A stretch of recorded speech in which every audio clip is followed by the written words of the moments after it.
સુરેન્દ્રનગર જિલ્લામાં પોલીસ આવાસ અને માળખાગત સુવિધાઓને આધુનિક બનાવવાના ભાગરૂપે ₹17 કરોડના ખર્ચે બચાણા પોલીસ સ્ટેશન અને નવી પોલીસ લાઇનનું ખાતમુહૂર્ત જિલ્લા પોલીસ વડા દ્વારા કરવામાં આવ્યું છે। છેલ્લા એક દશકા બાદ જિલ્લામાં આટલી મોટી રકમના નવનિર્માણ કાર્યો શરૂ થતા પોલીસ તંત્રમાં ખુશીનો માહોલ છે। આગામી 18 મહિનામાં આ કામ પૂર્ણ કરવાના આદેશ અપાયા છે। આ ઉપરાંત શહેર વિસ્તારમાં પણ 80 જેટલા નવા પોલીસ ક્વાર્ટર્સ બનાવવાનું આયોજન છે।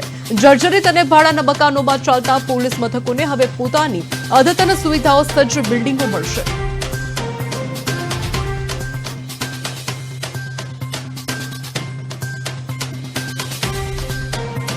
આ જે પોલીસ સ્ટેશન છે તે સેમી અર્બન પોલીસ સ્ટેશન બનશે, જેની અંદર 24 જેટલા quarters police constable, head constable અને એએસઆઈ કક્ષાના બનવાના છે।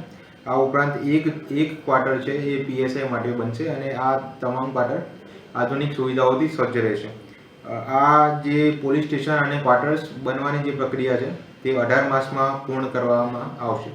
આ ઉપરાંત સુરેન્દ્રનગર જિલ્લામાં જે સિટીમાં જે હેડક્વાર્ટર આવેલું છે તે હેડક્વાર્ટરમાં 80 જેટલા ક્વાર્ટર્સ તથા અન્ય પીએસઆઈ અને પીઆઈ માટેના જે પણ ક્વાર્ટર્સ છે તે બનાવવાની પ્રક્રિયા પણ હાલ